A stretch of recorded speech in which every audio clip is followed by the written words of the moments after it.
ایک ایسی مخلوق کو بناؤ کہ جو فرشتوں سے بھی کیا ہو اعلیٰ. اب اس انسان کو ایسے نہیں کہ یہاں جنت اور جہنم مل جائے گی ایسے کہ الستُ بربکم، کہ کیا میں تمہارا رب نہیں ہوں. ہر نبی کے دور میں اس طرح کے لوگ ہوئے ہیں جو اللہ کے ایگزسٹنس پہ سوال اٹھاتے تھے.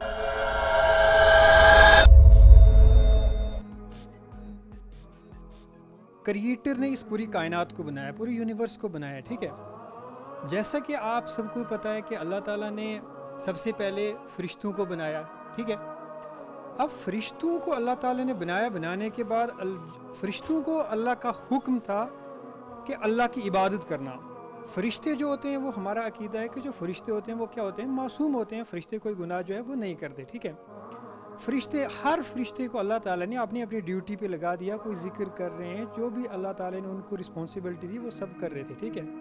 جب اللہ تعالیٰ نے چاہا کہ میں انسان کو بناؤں، ایک ایسی مخلوق کو بناؤں کہ جو فرشتوں سے بھی کیا ہو، اعلیٰ ہو، جو فرشتوں سے بھی زیادہ فضیلت والی مخلوق ہو، تو اللہ تعالیٰ نے جنات کو اور انسانوں کو بنایا، ٹھیک ہے. اب جنات کو انسانوں کا بنانے کا جو پرپس کیا تھا وہ تو اللہ تعالیٰ نے قرآن میں خود فرما دیا کہ ہم نے انسانوں اور جنوں کو صرف اور صرف کس کے لیے بنایا، اپنی عبادت کے لیے پیدا کیے، ٹھیک ہے. اب یہ کریچر، یہ دو کریچر ہیں، ایک ہیومن بینگز اور دوسری جنات. ان کو اللہ تعالیٰ نے دراصل بنایا کس کے لیے؟ اللہ تعالیٰ نے ان کو بنایا ہے اس جہان کے لیے، اس دنیا کے لیے جس کو ہم جنت کہتے ہیں. کس کے لیے بنایا ہے؟ جنت کے لیے بنایا ہے. اور ساتھ میں جہنم کیوں بنائی اس کے بھی میں ابھی آپ کو بتاتا ہوں.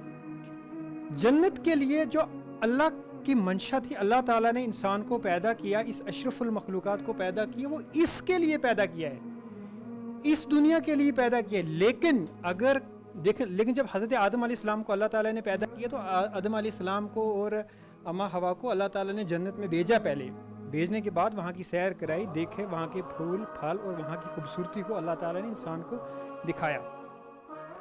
لیکن اللہ تعالیٰ اگر ڈائریکٹ انسان کو، مطلب کچھ یہ لوگ اس طرح سے اعتراض کرتے ہیں، وہ کہتے ہیں جی اگر اللہ تعالیٰ نے یہ جنت اور جہنم بنائی تھی تو اگر وہ انسانوں کو بنانے کے بعد سیدھے آدھوں کے جنت کو آدھے میں جہنم کو، مطلب ایسے کیا اللہ تعالیٰ کی مخلوق کو بنانے کے بعد انسانوں کو آدھوں کو جنت میں بھیج دیتا، آدھوں کو جہنم میں بھیج دیتا؟ کیا یہ چیز، مطلب ایک انسان کو جب اللہ تعالیٰ نے سوچنے کی سمجھنے کی قوت دی تو وہ انسان بھی تو کہہ سکتا تھا اے اللہ مجھے پیدا کیا اور مجھے جہنم میں بھیج دیا. مجھے دوسرا بولتا ہے مجھے اس کو پیدا کیا، وہ جنت میں سیدھا چلا گیا. کیوں؟ تو فرشتے بھی، جب فرشتے اللہ تعالیٰ کی کیا کر رہے ہیں، عبادت کر رہے ہیں. جب سے اللہ تعالیٰ نے ان کو پیدا کیا ہے تب سے لے کے وہ اللہ کی دی ہوئی ڈیوٹی پر ہیں. لیکن وہ بھی یہ اعتراض کر سکتے تھے کہ یہ جو انسان ہے یہ اشرف المخلوقات کیسے ہو گیا؟ اگر یہ ڈائریکٹ پیدا ہونے کے بعد سیدھا جنت میں چلا گیا تو پھر یہ کوئی ٹیسٹ جو ہے وہ تو پاس نہیں کیا، اس کی اتنی عبادت نہیں ہے. لیکن اللہ تعالیٰ نے کیا کیا کہ ان جتنے بھی انسان اللہ تعالیٰ نے پیدا کیے، ان جو قیامت تک پیدا ہونے والے، ان کو اللہ تعالیٰ نے کہاں بھیج دیا؟ عالم ارواح میں بھیج دیا. اور عالم ارواح میں اللہ تعالیٰ نے کیا کیا؟ انسانوں سے ایک وعدہ لیا جو اللہ تعالیٰ نے قرآن کے اندر ایکسپلین بھی کیا ہے سورہ اعراف کی آیت نمبر 172 میں.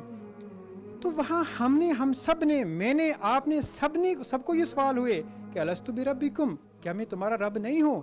تو قالوا بلا، ہاں بالکل، شاہدنا، کہ ہم گواہی دیتے ہیں کہ ہم نے اللہ سے اقرار کیا کہ ہمارا رب جو ہے اللہ تعالیٰ ہے. یہ کب؟ عالم ارواح کے اندر ہم سب نے اللہ کے سامنے ایک کیا کیا، پرومس کر لیا اور ہم نے یہ چیز تسلیم کی ہے کہ اے خدا تو ہی ہمارا خالق حقیقی ہے، تو ہی ہمارا کریٹر ہے جس نے ہمیں بنایا. اللہ تعالیٰ نے یہ دنیا، یہ ایک ایسا پلینٹ بنایا جس کے اندر دو پورٹل رکھ دیے. ایک پورٹل رکھا برتھ کا اور ایک پورٹل رکھا کس کا؟ ڈیتھ کا. اب اللہ نے انسانوں کو دنیا میں بھیجا. ایک چھوٹا سا بچہ جب عالم ارواح سے وہ آتا ہے تو وہ ایک اپنی مادر رحم کے اندر، اپنے جو ماں کے شکم کے اندر کچھ ٹائم تک رہتا ہے، ٹھیک ہے. اور اس کے بعد وہ دنیا میں اس کا ظہور ہوتا ہے. وہ پھر اس دنیا کو دیکھتا ہے. دیکھنے کے بعد پھر یہاں اللہ تعالیٰ نے جو اس دنیا کو نا، اللہ تعالیٰ نے صرف اور صرف انسان کے امتحان کے لیے پیدا کیا ہوا ہے. کس کے لیے پیدا کیا؟ امتحان کے لیے پیدا کیا ہوا ہے. اب یہاں انسانوں کو پیدا کرنے کے بعد ان کو ایک کانشیسنیس دے دی، ان کو سوچنے سمجھنے کی صلاحیت دے دی. اور اسی طرح سے جنات کو بھی اللہ تعالیٰ نے دنیا میں پیدا کیا. کچھ تو جو میں بھی ارتھ پہ بھی رہتے ہوں جنات, اور اس کے بعد باقی دوسرے پلانٹ کے اوپر بھی جنات رہتے ہوں, تو کیونکہ وہ ہماری انسانی ڈائمینشن سے باہر ہیں, ہم ان کے بارے میں نہیں, نہ تو ان کو دیکھ سکتے ہیں, نہ کسی کو ہم ان کے بارے میں امیجنیشن کر سکتے ہیں کہ جنات کس جگہ پہ کہاں رہتے ہیں. زمینوں پہ بھی رہتے ہیں, لیکن وہ باقی بھی پلانٹس کے اوپر بھی رہ سکتے ہیں. اب ان کو اللہ تعالیٰ نے اس ٹیسٹ میں ڈال دیا. یہ پوری زندگی جو ہے نا 50 سالہ 60 سالہ 70 سال کی زندگی جو ہے وہ اس زمین کے اوپر گزارنی ہے. زمین پہ گزارنے کے بعد آپ کو ایک پورٹل سے گزرتے ہوئے عالم برزخ میں جانا ہے. کس میں جانا ہے؟ عالم برزخ میں جانا ہے. اب یہ برزخ جب سے دنیا میں پہلے انسان کی موت ہوتی ہے اس سے لے کے قیامت تک جتنے لوگوں کی موت ہوتی ہے وہ عالم برزخ کے اندر ہے, برزخی زندگی کے اندر ہے.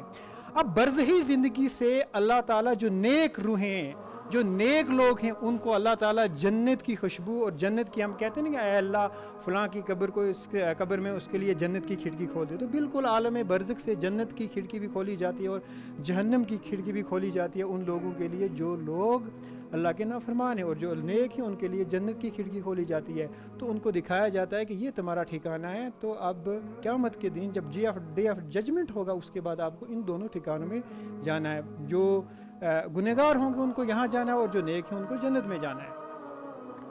اب یہ عالم برزخ کے اندر سب کیا ہے, ایک قسم کا یہاں سارے ویٹ کر رہے ہیں. کس کا ویٹ کر رہے ہیں؟ اس ڈے آف ججمنٹ کا, اس قیامت کے دن کا ویٹ کر رہے ہیں, جو کیا ایک دن جو پوری کائنات ختم ہو جائے. اتنے بھی اللہ تعالیٰ نے آدم علیہ السلام سے لے کے قیامت تک جو بھی انسان پیدا ہو اس سب نے اللہ کے آگے کیا دینا ہے؟ حساب دینا ہے. وہ اکاؤنٹیبل ہے. یہاں ایک انصاف ہوگا, ٹھیک ہے, اللہ تعالیٰ عدل کرے گا, اور یہاں سارے انبیاء بھی وہاں موجود ہوں گے, انسان بھی سب موجود ہوں گے. جنہوں نے نیک کام کیے وہ بھی موجود ہوں گے, جنہوں نے اپنی زندگی خدا کی نافرمانی میں گزاری وہ بھی یہاں پہ ہوں گے. ٹھیک ہے, اب اس کے بعد فیصلہ ہوگا کہ کس کو جنت میں جانا ہے اور کس کو جہنم میں جانا ہے. تو پھر اب یہ بات سمجھ میں آئی کہ یہ جنت ہے, اس میں جانے کے لیے اگر دیکھو نا دنیا کا بھی ایک اصول ہے کہ ایک انسان پیدا ہوتا ہے, پیدا ہونے کے بعد وہ 30-40 سال کی عمر میں پہنچتا ہے, تو اس کو ایک بندہ اٹھا کے یا کوئی بھی بڑے اٹھا کے اس کو ایک بڑی سی کرسی پہ بٹھا دے بنا محنت کے, بنا مشقت کے, بنا سٹرگل کے. کیا دنیا کا اصول یہ مانتا ہے؟ نہیں مانتا. ہم بولیں گے اس نے پڑھنا ہے, اس کے بعد اس نے تعلیم حاصل کرنی ہے, بڑے بڑے اگزام کریک کرنے, اس کے بعد اس کو جا کے وہ کسی کرسی کے لائق ہوگا تو تب سارے ایکسیپٹ کریں گے. تو اسی طرح سے اس دنیا کے اندر جو زندگی ہے نا, اس زندگی کو اللہ تعالیٰ نے قرآن کے اندر پورا ایکسپلین ہو گیا ہے. ٹھیک ہے, جس طرح سے کوئی بھی مینوفیکچرنگ کمپنی ہوتی ہے, وہ جب کوئی چیز بناتی ہے تو اس کے ساتھ ایک کیا انسٹرکشن بک بنا دیتی ہے. کیوں؟ اس کو کس طرح سے استعمال کرنا ہے, تو یہ انسٹرکشن ہے, اس طرح سے استعمال کریں گے تو یہ اس کو نقصان ہوگا, تو اس طرح سے آپ کو چلاؤ, یہ اسموتھ ہی چلے گی. تو اس انسان کو جو دنیا کے اندر آیا نا, اللہ تعالیٰ نے بھی اس کے لیے جو علم وحی ہے وہ انسٹرکشن بھیجی ہے کہ انسان تجھے اللہ کے حکم کے مطابق زندگی گزارنی ہے. وہ انسٹرکشن بک آسمانی کتابوں کی شکل میں یہاں دنیا پہ آئے, انبیاء کے ذریعے آئے, اور وہی انسٹرکشن بک, وہی ہدایت کی کتاب جو ہے وہ اللہ تعالیٰ نے قرآن بھی اتارا ہمارے لیے.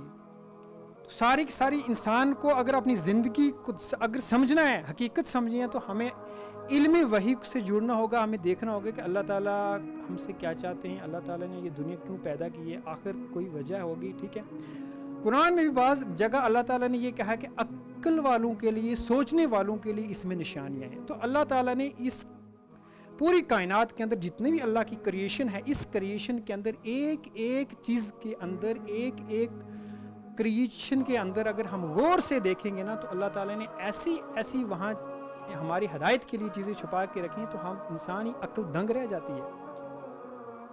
اب مجھے بتائیں کہ دیکھو جو لوگ یہ کہتے ہیں جی مطلب کریٹر تو کچھ نہیں ہے, کریٹر ہے ہی نہیں ہے, ٹھیک ہے, جو خدا کے انکار کرتے ہیں, جو خدا کے منکر ہیں, سب سے پہلا کوشچن ان کے لیے یہ ہے کہ بھئی آپ سب دیکھتے ہیں نا کہ یہ آج ایک چھوٹی سی گھڑی ہوتی ہے, یہ سب یہ ایک بورڈ, یہ کیا ہے؟ ایک انٹیلیجنس مائنڈ نہیں ہے کیا؟ یہ ہے یا نہیں ہے؟ ایک انٹیلیجنس مائنڈ اس کے پیچھے ہے یا نہیں ہے؟ ایک سمارٹ واچ ہے, اس کے پیچھے بھی ایک انٹیلیجنس مائنڈ ہے یا نہیں ہے؟ دنیا کے اندر جس وقت جتنی بھی انٹیلیجنسی, جتنی بھی ٹیکنالوجی ایڈوانس جا رہے ہیں, ہم کہہ رہے ہیں کہ اس کے پیچھے ایک انٹیلیجنٹ مائنڈ ہے, جس کو ہم کیا کہتے ہیں؟ Artificial intelligence. مطلب انسان یہ سمجھتا ہے کہ انٹیلیجنسی ہے, لیکن یہ بھی ہم کہتے ہیں, تسلیم کرتے ہیں کہ یہ آرٹیفیشل ہے. اس کا کیا مطلب ہے؟ کہ اس کے پیچھے جو برین ہے یا جو اس کا اندر جو کام کر رہا ہے وہ آرٹیفیشل ٹیکنالوجی ہے. ہمیں یہ بہت اچھی طرح سے کام کر رہی ہے یہ ٹیکنالوجی, لیکن اس کے پیچھے جو کانشیسنیس ہے نا وہ ایک آرٹیفیشل ہے. یہ انسان تسلیم کرتا ہے.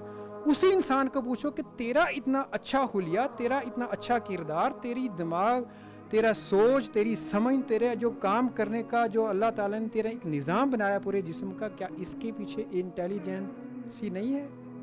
کیا کچھ مجھے بتا سکتا ہے کیا اس کے پیچھے آرٹیفیشل انٹیلیجنس ہے؟ بھائی اس کے پیچھے سپر انٹیلیجنسی ایک موجود ہے جو کریٹر ہے, اس کے بنا پاسبل ہی نہیں ہے. آپ مجھے بتاؤ اگر سیلف ایگزسٹنگ سب کچھ ہوتا, ہم مطلب لوگ کہتے ہیں جی سیلف ایگزسٹ کر رہا ہے سب کچھ, آپ مجھے بتائیں کہ آپ 5-7 بال ہاتھ میں اٹھا کے آپ ان کو پھینکیں, آپ بتا سکتے ہیں کہ ہر بال کا ٹارگٹ کیا ہوگا؟ کوئی بتا سکتا ہے؟ پریڈکٹ کر سکتا ہے؟ 100% پروبیبلٹی کوئی دے سکتا ہے کہ یہ بال وہیں گرے گا؟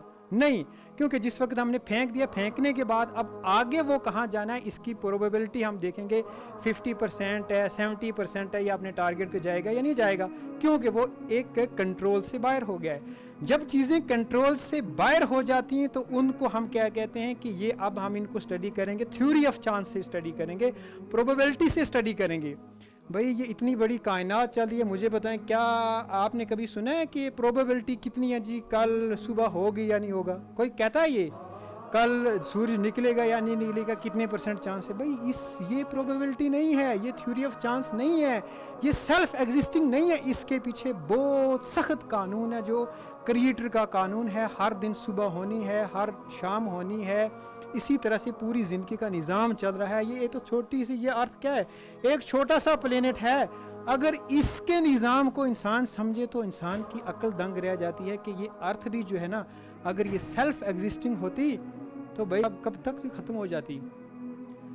تو سائنس کے جو لاز ہیں وہ لاز اس فینومینو کو بنانے والے نہیں ہیں, بلکہ اس فینومینو کو ایکسپلین کرنے والے ہیں. انسان کی عقل جو ہے ان کو کھوجتی ہے کہ اس کے پیچھے کیا لاجک ہے, اس کے پیچھے کون سی میٹا فزکس ہے. پھر جب میٹا فزکس میں جب انسان گھسے گا تب اس کو پتا چلے گا کہ ایک سپر نیچرل طاقت ہے جو اس ساری دنیا کا نظام چلا رہی ہے. وہ ایک ہے, اس کا پلان ہے, وہ بنا پلان کے یہ کائنات نہیں چل رہی ہے. یہ دنیا میں انسانوں کا آنے کا بھی کچھ پرپز ہے. تو یہ انسان اپنی جو ہے نا اپنے جسم کے بارے میں اگر سوچے, ٹھیک ہے, ہم ملٹی سیلولر آرگنیزم ہے. ملٹی سیلولر آرگنیزم کے اندر آپ دیکھیں, ایک ہی سیل کو دیکھیں, اس سیل کے اندر کا جو ایک کمپلیکس نظام ہے اس کو سمجھنے آپ دیکھیں, کیا یہ سیلف ایگزسٹنگ ہے؟ اگر یہ سیلف ایگزسٹنگ ہو سکتا تو دنیا میں کبھی بھی کچھ بھی ہو سکتا. میوٹیشن اس طرح سے ہوتی کہ کوئی بھی, بھائی انسان سے کبھی تو جانور بھی پیدا ہو سکتے تھے نا اگر یہ سیلف ایگزسٹنگ ہوتا. کبھی ہم دیکھتے کوئی انسان پیدا ہوتا جی اس کا 3 آنکھیں ہیں, کسی کو 4 آنکھیں ہیں. بھائی اگر آپ یہ کہتے ہیں کہ یہ سیلف ایگزسٹنگ ہے, بھائی یہ سیلف ایگزسٹنگ نہیں ہے. اس کے یہ سارے کا سارا جو قدرت کا نظام ہے, یہ پوری کائنات ہے, یہ ایک رول کے اندر ایک کچھ اللہ کے سپر نیچرل لاز ہیں, ان کے اندر پابند ہے, ان کی نافرمانی یہ نہیں کر سکتی. یہ جب سے اللہ تعالیٰ نے اس کائنات کو کریٹ کیا ہے اس دن سے لے کے قیامت والے دن تک پوری کائنات کا جو نظام ہے, پوری گلیکسیز جو ہیں, جتنے پلینٹس ہیں اللہ تعالیٰ نے پیدا کیے, یہ سارے کے سارے اس اصول کے پابند ہیں جس اصول کے لیے اللہ تعالیٰ نے ان کو پیدا کیا اور پیدا کرنے کے بعد ان کو فکس کر دیا. کوئی بھی اس کی حکم عدولی جو ہے وہ نہیں کر سکتا. صرف انسان کو اتنی فریڈم دی ہوئی ہے کہ وہ غلطیاں بھی کرتا ہے, اچھائیاں بھی کرتا ہے, وہ خدا کی نافرمانی بھی کرتا ہے, خدا کی فرماداری بھی کرتا ہے, لیکن اللہ تعالیٰ نے اس کو کیا دیا ہوا ہے کہ چھوٹ دی ہوئی ہے. اس کو یہاں حساب دینا ہے ڈے آف ججمنٹ کے دن. پھر اس کو پتہ چلے گا کہ یہ سب کچھ سیلف ایگزسٹنگ تھا یا پھر اس کے پیچھے بھی کچھ تھا. اس وقت جواب دے گا. اس سوچو سمجھو, لیکن اپنی عقل کا جو ایک دائرہ ہے نا, ایک لمٹ ہے, اس لمٹ کے باہر انسانی عقل بھی نہیں جا سکتی. جو ڈائمینشن جو ایک انسان کو, اتنا تو ہمیں یقین ہے نا کہ بیکٹیریا, ہم پڑھتے ہیں سائنس کے اندر بیکٹیریا کے بارے میں. مجھے بتائیں کسی نے دیکھے ہیں بیکٹیریا؟ کھلی آنکھ سے دیکھے ہیں کسی نے بیکٹیریا؟ ہم آکسیجن لیتے ہیں, بتائیں مجھے کہ آکسیجن کو دیکھا ہے آپ نے؟ یقین ہے یا نہیں ہے ہمارا یقین کہ ہم آکسیجن لیتے ہیں؟ بالکل لیتے ہیں. بیکٹیریا ہو سکتے ہیں, وائرس ہو سکتے ہیں, چھوٹے چھوٹے جرم ہو سکتے ہیں. بھائی دیکھا نہیں تو ہمیں کس طرح سے اس چیز کے اوپر ایک پورا یقین ہے؟ یقین اس لیے کہ ہم نے پورے نظام کو اسٹڈی کیا. اسٹڈی کرنے کے بعد ہمیں پتہ چلا کہ جو ہیں مائکرو آرگنزم بھی ایگزسٹ کرتے ہیں لیکن ہماری ڈائمینشن سے باہر ہیں. اگر انسان جو وہ چیز کو جو اس دنیا کی بنی ہوئی ہے, مائکرو آرگنزم تو اس دنیا کے اندر اللہ تعالیٰ نے پیدا کی ہے لیکن ان کو ہم نہیں دیکھ سکتے, تو مجھے بتائیں آپ خدا کے بارے میں اگر جو چیز آپ کی ڈائمینشن سے باہر ہے تو آپ اس پہ کیسے اعتراض کر سکتے ہو کہ وہ نہیں ہے, وہ اس کے اوپر سوال اٹھاؤ گے جو خدا کیسا ہے؟ بھائی ایتھیزم جو ہے نا, یہ ایتھیزم یہ آج کوئی نئی چیز نہیں ہے. ایتھیزم ہر نبی کے دور میں ہوا ہے. ہر نبی کے دور میں ایسے لوگ موجود ہوئے ہیں جنہوں نے انبیاء علیہ السلام سے اس بات کا مطلب مطالبہ کیا ہے کہ اگر خدا ہے تو وہ ہمیں دکھا دیں. آپ پڑھیں, مطلب اسلامی تاریخ پڑھیں, قرآن پڑھیں, واضح ثبوت آپ کو ملے گا کہ ٹھیک ہے. لیکن آج وہ کچھ زیادہ ہی لوگ زیادہ ان سے انسپائر ہو رہے ہیں. اب میں آپ کو بتاؤں کہ جو ایتھیزم ہے یہ کوئی چیلنج نہیں ہے. کیوں نہیں ہے چیلنج؟ چیلنج اس چیز کو کہتے ہیں جس کے پیچھے مضبوط استدلال ہوتا ہے, جس کی بنیاد سٹرانگ ہوتی ہے.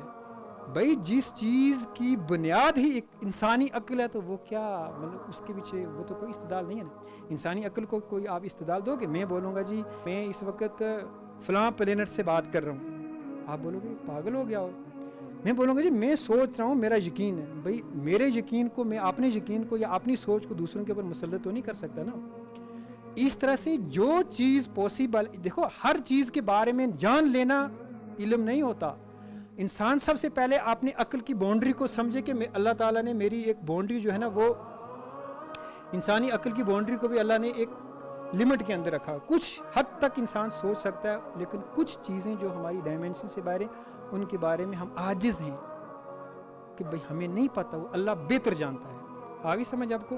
تو میرا کہنے کا مطلب کہ یہ سارا جو نظام ہے یہ بنانے کا مقصد کیا ہے؟ اصل زندگی جو ہے یہ ہے جنت. اس کے لیے یہ سب کچھ ہو رہا ہے, اس کے لیے یہاں ٹیسٹ میں ڈال دیا انسان کو. جس وقت اللہ تعالیٰ نے جنت اور جہنم کو بنایا, حدیث بخاری کے اندر اور مسلم شریف کے اندر حدیث ہے یہ کہ حضرت انس رضی اللہ تعالیٰ عنہ راوی ہیں کہ نبی کریم صلی اللہ علیہ وسلم نے ارشاد فرمایا کہ جس وقت اللہ تعالیٰ نے جنت اور جہنم کو بنایا اور بنانے کے بعد اللہ تعالیٰ نے جنت کو کچھ دشوار چیزوں سے ڈانپ دیا. کس کے ساتھ؟ دشوار چیزوں کے ساتھ ڈانپ لیا. اور جہنم کو خوشنما چیزوں کے ساتھ کیا کر دیا؟ ڈانپ دیا. کیوں؟ اس کے پیچھے کیا وجہ تھی؟ دوسری حدیث جو ہے وہ ترمذی اور مشکات کے اندر آتی ہے کہ حضرت ابو ہریرہ رضی اللہ تعالیٰ عنہ روایت کرتے ہیں کہ رسول اللہ صلی اللہ علیہ وسلم نے ارشاد فرمایا کہ جس وقت اللہ نے جنت اور جہنم کو پیدا کیا, پیدا کرنے کے بعد جبریل کو کہا کہ اے جبریل آپ جائیں دیکھیں جنت کیسی ہے. تو جبریل گئے دیکھنے کے لیے. دیکھنے کے بعد انہوں نے کہا اے اللہ باری تعالیٰ اتنی خوبصورت جہان بنایا ہے, اتنی خوبصورت یہ چیز جگہ بنائی ہے, میں تو کہہ رہا ہوں کہ دنیا کا ہر انسان اس کے لیے مر جائے گا اس جنت میں پہنچنے کے لیے. لیکن پھر اللہ تعالیٰ نے کچھ دشوار چیزوں سے کیا کیا؟ اس کو ڈانپ دیا. پھر جبریل کو بولا کہ اب جاؤ جنت کو دیکھو. جبرائیل نے کہا اے میرے رب تیری عزت کی قسم مجھے تو اندیشہ ہے کہ کوئی ایک بھی یہاں نہیں جا پائے گا. اتنی مشکل اور اتنی ایبسٹیکل, اتنی ریسٹرکشن لگا دی ہیں. اب بولا جاؤ جہنم کو دیکھ کے آؤ. تو جب جہنم کو حضرت جبریل آئے دیکھنے کے لیے تو کہا کہ اللہ بہت بری جگہ ہے, مجھے نہیں لگا کوئی انسان ایسے کام کرے گا وہ جہنم میں جائے گا. جس وقت اللہ تعالیٰ نے جہنم کو کیا کیا؟ خوش نما چیزوں کے اوپر ڈانپ دیا, اٹریکشن والی چیزوں کے ساتھ ڈانپ دیا. تو تب جبریل کو پوچھا تو تب جبریل نے کہا اے اللہ مجھے لگ رہا ہے کہ کثرت تعداد جو ہے نا وہ لوگوں کی جہنم میں جائے گی. کیوں؟ بھائی دیکھو سورہ آل عمران کے اندر آیت نمبر ہے 14. آپ کو جو پہلے حدیث سنائی کہ جہنم کو خوشنما چیزوں سے ڈانپا, اب ان کو ایکسپلین اللہ تعالیٰ نے اس قرآن کی سورہ کے اندر ایکسپلین کیا کہ دنیا کے اندر خوشنما چیزیں جن کی طرف انسان زیادہ اٹریکٹ ہو جائے گا, جس کی طرف میکسیمم لوگ جائیں گے, ان کے اندر اللہ نے شہوت رکھی ہے, ان کے اندر اللہ تعالیٰ نے اتنی اٹریکشن رکھی. 6 چیزیں ہیں بھائی, وہ ان 6 میں سے پہلے نمبر جو ہے وہ آزمائش, عورت کی آزمائش ہے. قرآن کی آیت ہے. کس کی پہلے نمبر؟ کس کی؟ عورت کی آزمائش ہے. پہلے نمبر عورت کی, اور دوسرے نمبر کس چیز کو رکھا اللہ تعالیٰ نے؟ دوسرے نمبر رکھا بچوں کی جو محبت ہے، اولاد کی محبت۔ تیسرے نمبر پہ اللہ تعالیٰ نے رکھا سونا چاندی کے ڈھیر، یہ قرآن کی آیت کے اندر ہے۔ کس کی؟ پہلے عورت، دوسری اولاد، تیسری سونا چاندی، مطلب آج کے دور میں دولت، پیسہ، اور چوتھے نمبر پہ نشانوں والے گھوڑے، نشانوں والے گھوڑے کے جو اچھی اچھی سواریاں جو عرب میں پہلے ہوتی ہیں، لیکن آج کیا ہے؟ آج بڑی بڑی گاڑیاں، بڑے بڑے یہ لینڈ کروزر، فارچونرز، تھار، یہ کیا ہیں؟ یہ تو سواریاں ہیں۔ اور 5 نمبر پہ کس کو رکھا؟ مویشی۔ اور 6 نمبر پہ کیا بتایا؟ 6 جائیداد، زمین، اراضی، پلاٹ، بلڈنگز۔ اس دنیا کے اندر یہ وہ آزمائشیں ہیں 6 جو جن کی محبت تمہیں اللہ سے دور کر سکتی ہے اور جنت سے بھی دور کر سکتی ہے۔ اب یہ جنت کی خوبصورتی اور جہنم کی جو ایک سخت قسم کا عذاب ہے، اللہ تعالیٰ نے دنیا کے اندر اس کی تھوڑی سی جھلک جو ہے نا، میں کہوں 0.00001%، اگر اتنی پرسنٹیج کے اندر اللہ تعالیٰ نے یہ جھلک کہیں دنیا میں بھی دکھائی ہے۔ آپ بولیں گے کیسے دکھائی ہے؟ ہم نہیں کہتے ہم سوئٹزرلینڈ ہے یا کشمیر کو کہا جاتا ہے کہ ہیون آن دا ارتھ۔ اللہ تعالیٰ نے دنیا جو قرآن کے اندر جو جنت کا نقشہ کھینچا ہے کہ خوبصورت باغ ہوں گے، نہر ہوں گے، ٹھیک ہے، تکیے لگائے ہوئے لوگ بیٹھیں گے، مطلب تخت ہوں گے، مطلب یہ ساری چیزیں کہیں نہ کہیں، مطلب میں کہہ رہا ہوں کہ اس جو جنت کا حسن ہے اس کے کمپیریزن میں دنیا میں میں کہہ رہا ہوں کوئی جگہ 0.0000 اتنے % بھی نہیں ہے۔ لیکن اللہ نے اس دنیا میں کچھ جگہ اتنی خوبصورت رکھی ہوئی ہیں، اتنی خوبصورت رکھی ہوئی ہیں کہ جن کو ہم دیکھ کے کہتے ہیں یار یہاں تو بہت ہمیں مزہ آ رہا ہے، بہت اچھی جگہ ہے۔ تو پھر اس انسان کو سمجھ لینا، اگر تجھے اس دنیا کی جو ایک ادنا سی چیز ہے، اگر اس کی خوبصورتی تجھے اٹریکٹ کر رہی ہے، یہاں تجھے رہنے کا سکون مل رہا ہے، تو بتائیں کہ وہ جنت کی خوبصورتی کیا ہوگی؟ حالانکہ وہ اس کے برابر کچھ نہیں ہے۔ اسی دنیا کے اندر اللہ تعالیٰ نے ایسے ایسے ڈیزرٹ رکھے ہیں، ایسی جگہ رکھی ہیں، وہاں اتنی گرمی ہے، اتنا ٹمپریچر ہے وہاں پہ، اتنے خطرناک وہاں پہ جانور ہیں، اتنے خطرناک سنیکس ہیں، اتنے بڑے بڑے بچھو ہیں وہاں پہ، جہاں انسان ایک دن بھی وہاں سروائیو نہیں کر سکتا۔ دنیا کے اندر وہ موجود ہیں۔ ہم اگر ایک دن بھی جائیں گے ہم بولیں گے یار یہ تو جہنم ہے، یہاں نہیں ہم جائیں گے، حالانکہ وہ جہنم نہیں ہے، لیکن ایک جھلک تو آپ کو دکھائی ہے۔ تو انسان سمجھے تو دنیا میں بھی وہ گھوم پھر کے دیکھے کہ اللہ نے یہ دنیا اگر اتنی خوبصورت بنائی ہے، حالانکہ یہ ایک مستقل جگہ نہیں ہے رہنے کے لیے، ایک ٹمپریری جگہ ہے، امتحان کی جگہ ہے، دس از ایگزامینیشن ہال۔ اگر یہ اتنا خوبصورت ہوگا، پھر اس ایگزام کو پاس کرنے کے بعد جو آپ کو ملنے والا ہے تو وہ کتنی خوبصورت جگہ ہوگی۔ تو یہ اگر انسان سمجھے ان چیزوں کو تو انسان کے لیے سب چیزیں جو ہے بالکل سامنے